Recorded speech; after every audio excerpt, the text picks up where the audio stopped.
నవరత్నాల ప్లస్ పేరుతో YCP manifesto తాడేపల్లిలో విడుదల చేయనున్న సీఎం జగన్.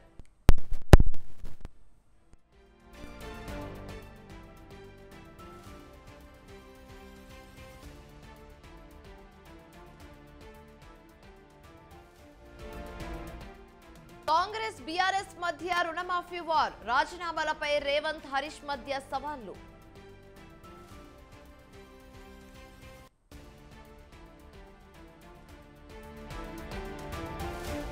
అంబేద్కర్ కోనసీమ జిల్లాలో పవన్ కళ్యాణ్ టూర్, కూటమి అభ్యర్థులతో కలిసి ఎన్నికల ప్రచారం.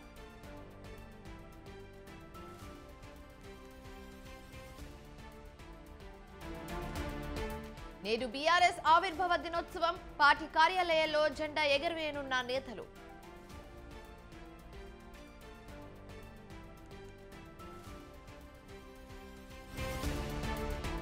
అత్యవసరమైతే తప్ప బయటకు రావద్దు, వడగాల్పులపై వాతావరణ శాఖ హెచ్చరిక.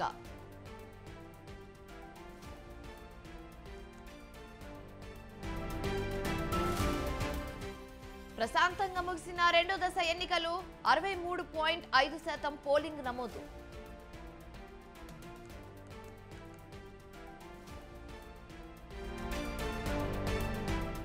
కోల్కతాపై పంజాబ్ గ్రేట్ విక్టరీ, 262 లక్ష్యాన్ని 18.4 ఓవర్లలో ఛేదించిన పంజాబ్ కింగ్స్.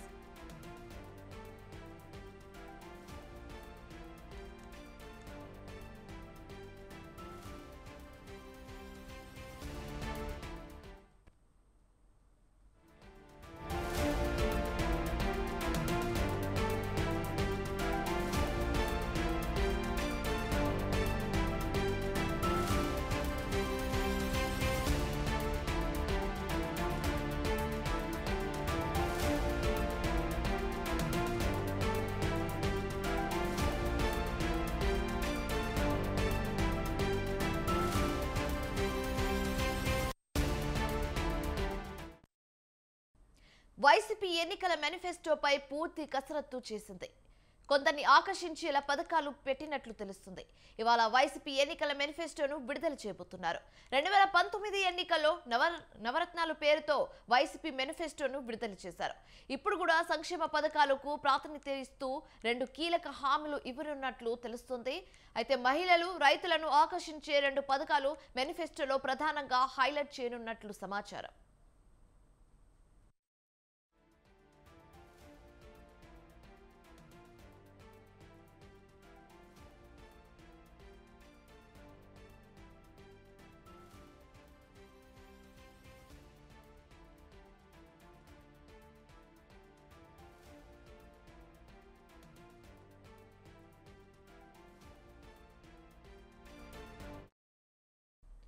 బీసీలను ఆకర్షించేలా ఓ పథకాన్ని మేనిఫెస్టోలో పెట్టనున్నట్లు తెలుస్తుంది.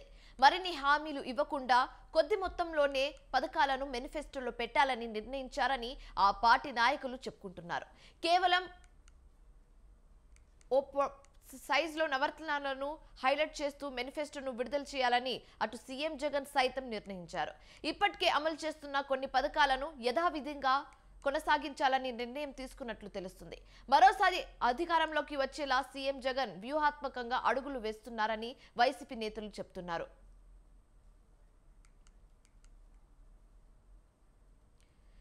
ఇక వైసీపీ మేనిఫెస్టోకి సంబంధించి మరింత తాజా సమాచారం మా ప్రతినిధి రమేష్ ఫోన్ ద్వారా అందిస్తారు. రమేష్, చెప్పండి.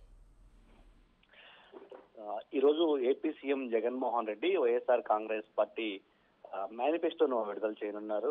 ఉదయం 10:30కు ఆయన క్యాంప్ కార్యాలయంలో ఈ మేనిఫెస్టోను విడుదల చేయనున్నట్టు వైసీపీ వర్గాలు చెప్తూ ఉన్నాయి. ప్రధానంగా గత ఎన్నికల్లో ఏవైతే నవరత్నాల పేరుతో మేనిఫెస్టోను ఇవ్వడం జరిగిందో ఆ మేనిఫెస్టోలోని అంశాలను ఇప్పటికే 99% అమలు చేశామని వైసీపీ చెప్తుంది. ఆ మేనిఫెస్టోలో ప్రకటించినటువంటి అంశాలను కంటిన్యూ చేస్తూనే కొత్తగా మరికొన్ని కీలకమైనటువంటి పథకాలను ఈ మేనిఫెస్టోలో పెట్టే ఆలోచనలో ఉన్నట్టు తెలుస్తోంది. ప్రధానంగా గతంలో రైతు భరోసా పేరుతో రైతులకు ప్రతి సంవత్సరం కూడా 13,500 రూపాయల నిధులను రాష్ట్ర ప్రభుత్వం అందిస్తూ ఉంది. ఆ నిధులను మరింత పెంచే ఆలోచనలో సీఎం జగన్మోహన్ రెడ్డి ఉన్నారు. దాదాపుగా రైతు భరోసా కింద వారికి ప్రతి ఏటా కూడా 20,000 రూపాయలు ఇచ్చే అంశాన్ని కూడా సీఎం జగన్మోహన్ రెడ్డి ఇప్పటికే పరిశీలించారు. దాదాపుగా దానికి నిర్ణయం తీసుకున్నట్టు కూడా తెలుస్తుంది. దీంతో పాటు రైతు ఎవరైతే ఉన్నారో పేద రైతుల కుటుంబంలో ఆడపిల్లకు వివాహం జరిగితే వారికి కూడా ఆర్థిక సాయం అందించే అంశాన్ని కూడా మేనిఫెస్టోలో ప్రకటించే అవకాశం ఉన్నట్టు తెలుస్తూ ఉంది. పేద రైతుల కుటుంబంలో ఎవరైనా ఆడపిల్లకు వివాహం జరిగితే వారికి 50,000 రూపాయల వరకు ఆర్థిక సాయం చేసే అంశాన్ని కూడా సీఎం జగన్మోహన్ రెడ్డి నిన్న పార్టీ ముఖ్య నేతలతో జరిగిన సమావేశంలో పరిశీలించారు. ఈ అంశాన్ని కూడా మేనిఫెస్టోలో పెట్టే అవకాశం ఉన్నట్టు తెలుస్తుంది. ఇంకా మరో ప్రధానమైనటువంటి పథకం అమ్మఒడి పథకం. ఈ అమ్మఒడి పథకం కింద ఎవరైతే లబ్ధిదారులు ఉన్నారో వారందరికీ కూడా ప్రతి ఏటా 15,000 రూపాయలను ముఖ్యమంత్రి జగన్మోహన్ రెడ్డి తల్లుల ఖాతాలో వేస్తూ ఉన్నారు. అయితే రానున్నటువంటి రోజుల్లో ఈ ఫీజులు మరింత పెరిగే అవకాశం ఉంది కాబట్టి అమ్మఒడి పథకం కింద ఇచ్చే నిధులను కూడా పెంచే అంశాన్ని కూడా సీఎం జగన్ పరిశీలిస్తూ ఉన్నారు. ఇప్పటి వరకు ఇచ్చినటువంటి ఈ 15,000 రూపాయలు ఏవైతే ఉన్నాయో వాటిని 18,000 రూపాయలు చేసే అంశాన్ని కూడా ఇప్పటికే పరిశీలించడం జరిగింది. దీనికి సంబంధించి కూడా ఒక కీలక హామీ ఇచ్చే అవకాశం ఉన్నట్టు తెలుస్తుంది. ఇక ఇప్పటికే రాష్ట్ర ప్రభుత్వం సామాజిక పెన్షన్లు ఏవైతే ఉన్నాయో సామాజిక పెన్షన్లను 3,000 రూపాయల వరకు ఇస్తున్నటువంటి పరిస్థితి కూడా ఉంది. ఈ సామాజిక పెన్షన్లను పెంచే అవకాశం ఉంది. దాదాపు 4,000 నుంచి 5,000 రూపాయల వరకు పెంచే అంశానికి సంబంధించి కూడా మేనిఫెస్టోలో కీలక ప్రకటన చేయబోతున్నట్లు వైసీపీ వర్గాలు చెప్తూ ఉన్నాయి. ఇక ప్రధానంగా ఎవరైతే జగనన్న చేదుడు కింద చిరు వ్యాపారులు కావచ్చు, అదేవిధంగా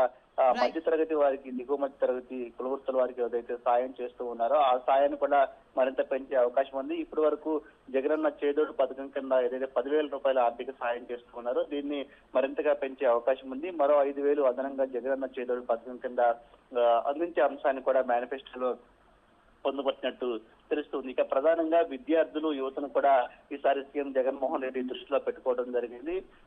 యువతకు ఉద్యోగాల అవకాశ కల్పనకు సంబంధించి కూడా మేనిఫెస్టోలో కీలక ప్రకటన చేసే అవకాశం ఉంది. ఎందుకంటే వైసీపీ అధికారంలోకి వచ్చిన తర్వాత రాష్ట్రానికి పరిశ్రమలు రావడం లేదు, అదేవిధంగా ఉద్యోగాలు లేవని పెద్ద ఎత్తున ప్రతిపక్షాలు విమర్శలు ఒకవైపు చేస్తూ ఉన్నాయి. ఈ విమర్శలను తిప్పుకొట్టే విధంగా మేనిఫెస్టోలో ఒక కొత్త పథకాన్ని ప్రవేశపెట్టబోతున్నట్టు తెలుస్తుంది. గ్రోత్ సెంటర్ల ఏర్పాటుకు సంబంధించి కూడా ఒక కీలక నిర్ణయం తీసుకునే అవకాశం ఉన్నట్టు వైసీపీ వర్గాలు చెప్తున్నాయి. ఈ గ్రోత్ సెంటర్ల ద్వారా ఎవరైతే నిరుద్యోగులు ఉన్నారో వాళ్ళందరికీ కూడా శిక్షణ ఇచ్చి ఉద్యోగం, అదేవిధంగా ఉపాధి అవకాశాలు కల్పించే అంశాన్ని కూడా ప్రభుత్వం పరిశీలిస్తుంది. ఒకవేళ గ్రోత్ సెంటర్ లో శిక్షణ తీసుకున్న వారికి ఉద్యోగం వచ్చే వరకు ఆర్థిక సాయం అందించే అంశాన్ని కూడా సీఎం జగన్మోహన్ రెడ్డి పరిశీలిస్తున్నటువంటి పరిస్థితి కూడా ఉంది. మొత్తంగా చూస్తే మాత్రం గత ఎన్నికల్లో వచ్చినటువంటి అంశాలను, మేనిఫెస్టోలో ఇచ్చినటువంటి అంశాలన్నింటినీ కంటిన్యూ చేస్తూనే మరింతగా ఈ మేనిఫెస్టోను రూపొందించే ఆలోచనలు సీఎం జగన్మోహన్ రెడ్డి ఉన్నారు. దానికి సంబంధించి ఇప్పటికే కసరత్తు కూడా పూర్తయింది. ఈ రోజు ఈ మేనిఫెస్టోను ప్రకటించనున్నారు.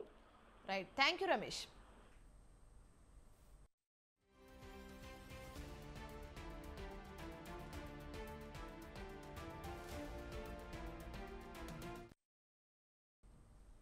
తెలంగాణ ఆత్మగౌరవ ప్రతీకగా అవతరించి రాష్ట్రాన్ని సాధించిన పార్టీగా చరిత్ర సృష్టించిన బీఆర్ఎస్ పార్టీ 23 వసంతాలు పూర్తి చేసుకుంది. యావత్ దేశాన్ని మంత్రముగ్ధం చేసిన చరిత్ర బీఆర్ఎస్ది. దాదాపు 14 ఏళ్లు రాష్ట్ర సాధన కోసం అలుపెరగని పోరాటం సాధించి ప్రత్యేక రాష్ట్రాన్ని సాధించిన బీఆర్ఎస్ రాష్ట్ర ఆవిర్భావ అనంతరం తొలి ప్రభుత్వాన్ని ఏర్పాటు చేసుకుంది. 9.5 ఏళ్ల పాటు అధికారంలో కొనసాగింది.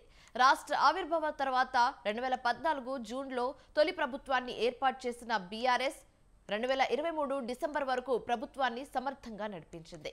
గులాబీ జెండా దిగ్విజయంగా 23 ఏళ్లు పూర్తి చేసుకుని 24వ ఏట అడుగు పెట్టబోతుంది.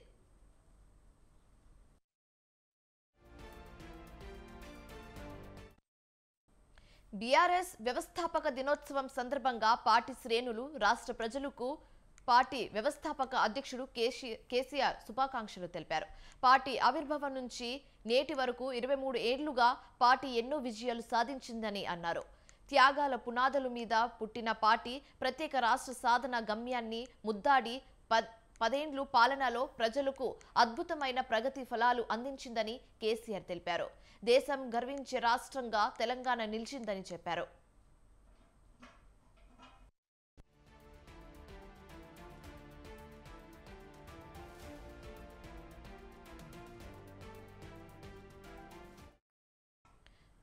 అనేక ఆటుపోట్లను ఎదుర్కొంటూ పలు మైలురాయిలు అధిగమించడానికి బలమైన పునాదులు వేసింది పార్టీ కార్యకర్తలేనని స్పష్టం చేశారు. ప్రజలతో మేధావి వర్గాలతో మమేకమై కొనసాగించిన వారి ఉద్యమ అంకిత భావమే నేటి తెలంగాణ ప్రగతికి కారణమని చెప్పారు.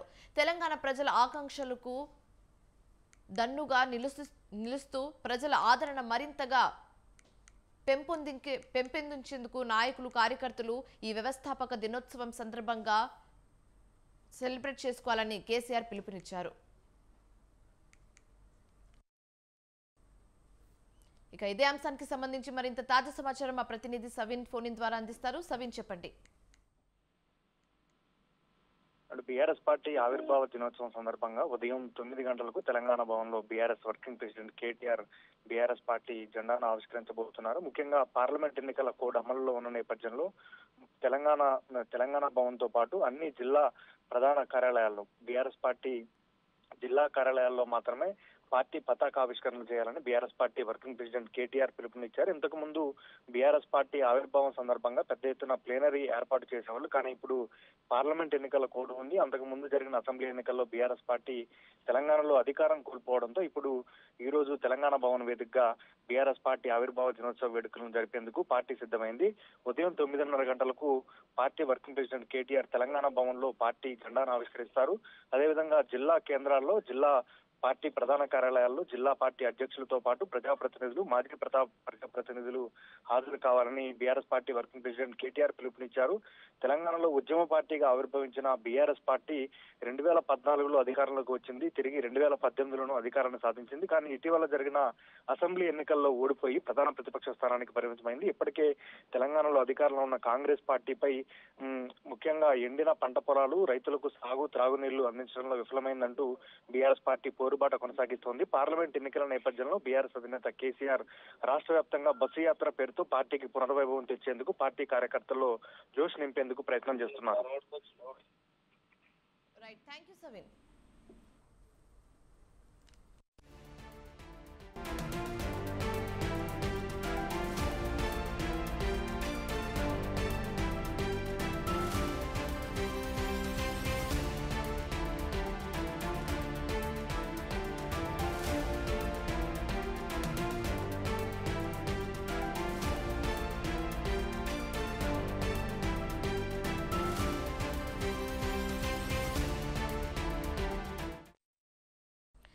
లోక్సభ ఎన్నికల ప్రచారంలో బీఆర్ఎస్ అధినేత కేసీఆర్ దూకుడు పెంచారు.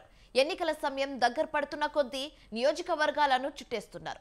కాంగ్రెస్ బీజేపీలను టార్గెట్ చేస్తూ విమర్శలకు పదును పెట్టారు. ప్రస్తుతం నాగర్ కర్నూల్ పార్లమెంట్ నియోజకవర్గంలో ప్రచారం నిర్వహిస్తున్నారు. పార్లమెంట్ ఎన్నికల నేపథ్యంలో కేసీఆర్ నేడు నాగర్ కర్నూలులో రోడ్ షోలో పాల్గొననున్నారు. బీఆర్ఎస్ అభ్యర్థి ఆర్ఎస్ ప్రవీణ్ కుమార్ గెలుపు కోసం ప్రసంగించనున్నారు. బస్ యాత్ర కార్నర్ మీటింగ్ లో కేసీఆర్ పాల్గొననున్నారు.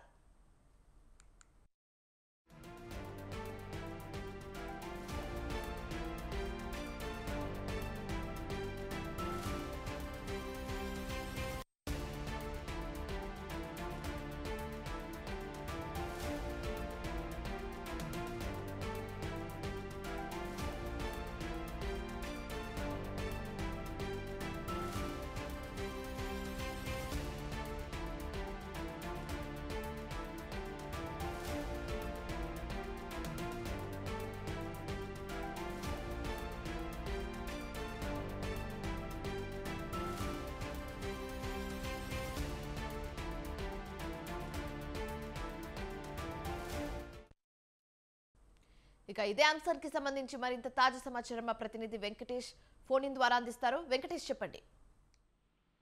శివాని, ఈ రోజు ఇక్కడే మహబూబ్నగర్లోనే అతను కేసీఆర్ సాయంత్రం వరకు ఇక్కడ బస చేస్తారు. అయితే సాయంత్రం వరకు అతను వివిధ కార్యక్రమాల్లో పాల్గొంటారు. ముందుగా మహబూబ్నగర్ సమీపంలో ఉన్నటువంటి మాజీ మంత్రి శ్రీనివాస్ గౌడ్ ఫామ్ హౌస్ లో అతను ప్రస్తుతం అక్కడే ఉన్నాడు. అయితే 10 గంటలకు పార్టీ టీఆర్ఎస్ పార్టీ ఆవిర్భావానికి సంబంధించిన వేడుకల్లో అతను పాల్గొననున్నాడు.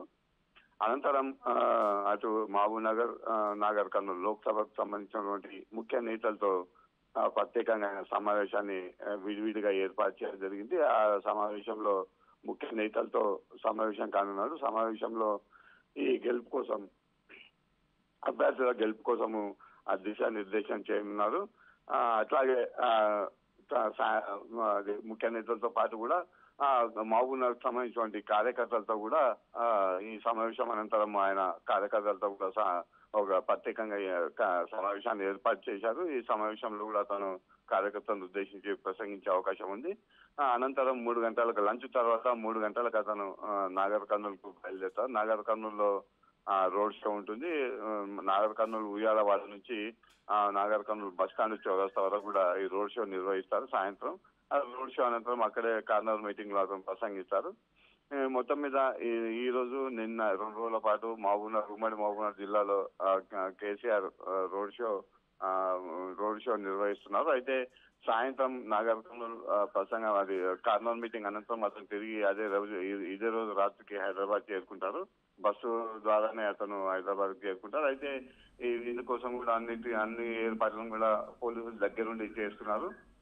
నాగర్ కర్నూలులో రోడ్ షో నిర్వహిస్తున్న సందర్భంగా ఎలాంటి అవాంఛనీయ సంఘటనలు జరగకుండా కూడా పోలీసులు ఇప్పటికే గట్టి బందోబస్తును ఏర్పాటు చేశారు. అయితే కార్యకర్తలను కూడా పెద్ద ఎత్తున సమీకరించేందుకు కూడా ఇటు బీఆర్ఎస్ పార్టీకి సంబంధించినటువంటి నేతలంతా కూడా ఇప్పటికే అన్ని ఏర్పాట్లు చేసుకున్నారు. సాయంత్రం ఎండ తీవ్రంగా ఉండడంతో సాయంత్రం ఈ రోడ్ షో నిర్వహిస్తున్నట్టుగా బీఆర్ఎస్ నేతలు చెప్పడం జరిగింది. అయితే మొత్తం మీద కేసీఆర్ పేటను విజయవంతం చేసేందుకు ఇటు బీఆర్ఎస్ కార్యకర్తలు అట్లాగే నేతలు కూడా కృషి చేస్తున్న పరిస్థితి కనిపిస్తున్నది. Shivani. Right, thank you Venkatesh.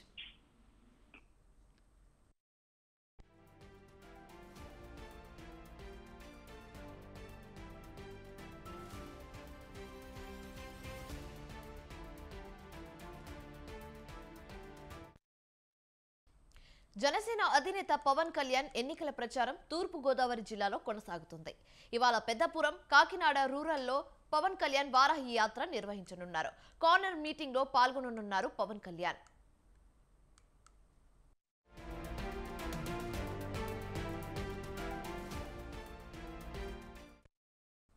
అయితే పిఠాపురంలో పోటీ చేస్తున్న జనసేనాని పవన్ కళ్యాణ్ కు మద్దతుగా మెగా ఫ్యామిలీ రంగంలోకి దిగుతోంది.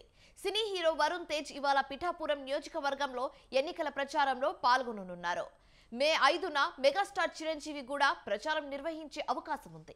వరుణ్ తేజ్ ప్రచారానికి సంబంధించి రోడ్ షో, సభలు జరిగే ప్రాంతాల వివరాలను ఇప్పటికే జనసేన ప్రకటించింది. గొల్లప్రోలు మండలం తాటిపర్తిలో మధ్యాహ్నం 3:30 రోడ్ షో ప్రారంభమై వన్నేపూడి మీదుగా కొనసాగుతుంది. కొడవల్లి, చందుర్తి, దుర్గాడ గ్రామాల్లో సభలు నిర్వహిస్తారు.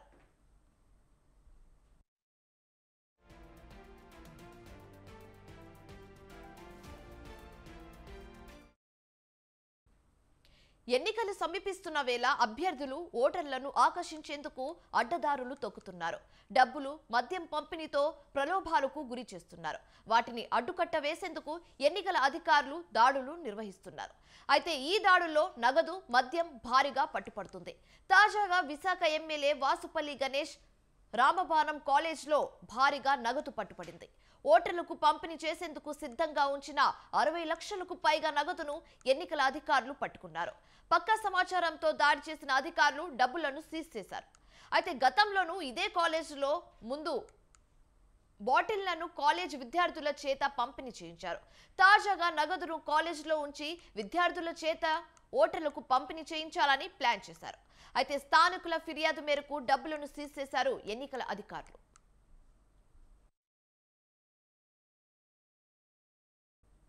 ఒక్క ఛాన్స్ అంటూ జగన్ రాష్ట్రాన్ని సర్వనాశనం చేశారని మండిపడ్డారు హిందూపురం ఎమ్మెల్యే నందమూరి బాలకృష్ణ.